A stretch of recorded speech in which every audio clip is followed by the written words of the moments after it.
side of my leg. And there's two locking points here that provide me with stability. The first one is my elbow, the inside crook of my elbow and my knee. And the second one is my wrist locking into my shin, like so. If you guys want to rotate around and take a look at it, this is what's going to give me the stability I need. If, let's say for instance, and here's the reason why my foot's over that close. If my foot's over here, all of a sudden I'm out in space here and I'm bowing back and forth and I'm trying to compensate for that. But by having the arch of my foot close and being over top of it, I now have this locking point here and this locking point here, which gives me the stability I need. Stuff on my head. That's also why you would need such a long spindle in comparison to like what I showed. Yeah. Because I did this with a lot shorter one locking on the inside. Exactly. And you can do it with bigger or shorter spindles. Once again, you get a little bit of dirt time in, a little experience with the skill, a little more comfort in this position, and then you're able to compensate. But for learning, this is by far and away the best thing.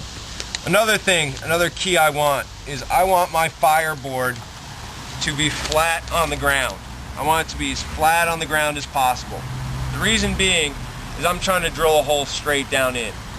My fireboard is sloped this way. Gravity and pressure are going to push my spindle. It's going to burn in still, but it's going to push it towards the edge of the fireboard. If I'm sloped back the other way, it's going to push it towards the middle. So I want to get my fireboard as flat as possible on the ground, and that's one good thing about this kind of soil here is if I have to, I can manipulate it a little bit to get it as flat as possible. Okay, so now we're in the burning in phase here.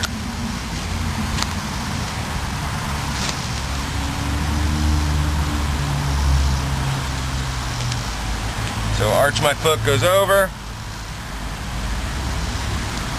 handhold goes around, locks into the shin, or wrist locks into the shin.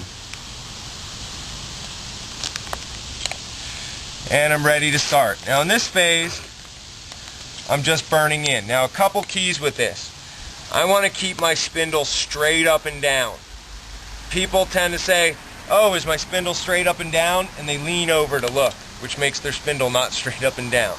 So what I like to do is I like to imagine my top of my hand is see-through. And I can just see that spindle straight up and down through the top of my hand here. So now I'm ready to start burning in. So just very slowly and getting used to the technique and form, I'm just going to start bowing back and forth. And you guys see how I've already got smoke happening here. Now at some point, my spindle at the top is usually going to be the first thing that I'm going to want to stop and lubricate. So I'm going to want to check it repeatedly. And this one actually, because this one already had a little bit of soap in it,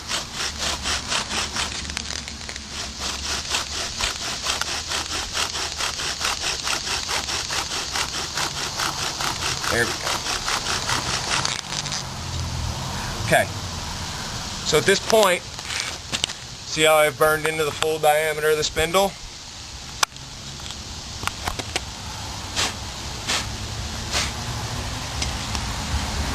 And like so. I don't have that rising sun effect. I've got the full diameter of the spindle in the fireboard. So now it's time to carve the notch. Now, what the hell is that? Oh, there's some fine pitch right there on my foot hair. Elbow waxing. Let's imagine our hole as a pizza.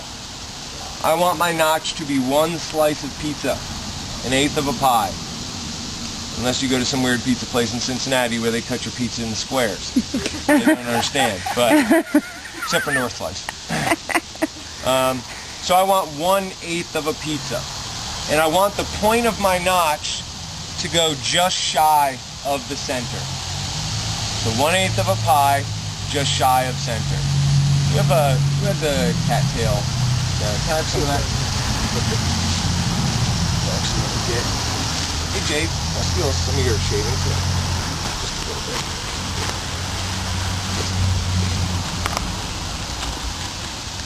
So I want 1/8 of a pizza, just shy of center. Yeah, this is good. I get the Carve the Notch first. So 1/8 of a pizza, just shy to center. Now you may look at yourself, and you want your notch to go all the way from the top, all the way through down to the bottom. And you want the insides of your notch to be nice and clean. You don't want any little splinters, anything like that. You don't want anything that's going to inhibit dust from cleanly falling into that notch. The reason we want it just shy of center is this. If I go all the way to the center with the point of that notch, a little nipple will actually form on the bottom of my spindle, and it will plug the very V of that notch. Still able to get a coal? Well, for learning process, it's going to be a little bit more difficult. So that point of my notch goes just shy of center. Now here's how I do it. Well, here's the best way to learn how to carve a notch. Just like where you took the end of your spindle and drew that circle on it, I can do something very similar with my notch by sketching it out with my knife. That way I sketch my notch out, I remove what's in between what I sketched out, and I'm golden. So here's how I do that. Taking my knife and putting it at a point just shy of the center of the hole and off at kind of an angle, I'll take my knife and I will just make a crease with my knife blade. Let me get a little further along here and you'll see what I'm talking about.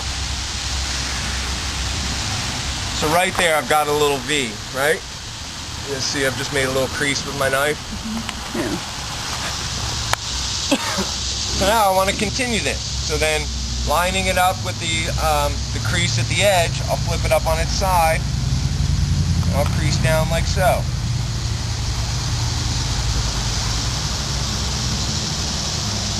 And I'll flip it over onto the bottom, just crease it again. So now, voila, I've got a little guidelines to go by. And I know now, if I remove everything from the middle of that, chances are I'll have a good notch. So the way I said about carving my notch is this, and this can be kind of tricky. I like to start with the corners. So I'll take, in the corners I mean this angle here.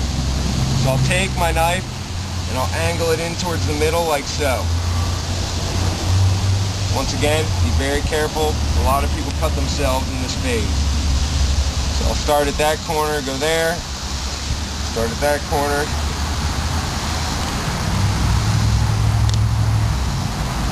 Go here, and you notice how I've already just, in that little bit, just removed some material. And then I just kind of continue on as I go. Once again, I want to be mindful not to jump outside of the little guide I've carved for myself. I don't want to go too deep.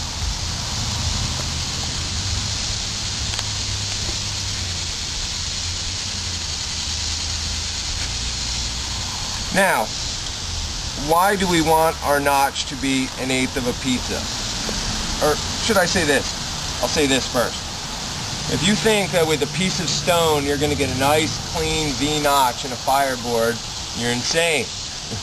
Once again, learning purposes. We learn this way, so that way when we have to use a stone tool that we serrate in a rough notch with, we have enough dirt time and enough experience with the skill to compensate for something that's not quite perfect.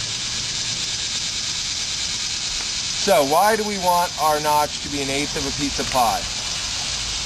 The reason is this. Fire, and I will include a coal in the context of fire. Fire needs 3 things to burn: heat, oxygen, and fuel.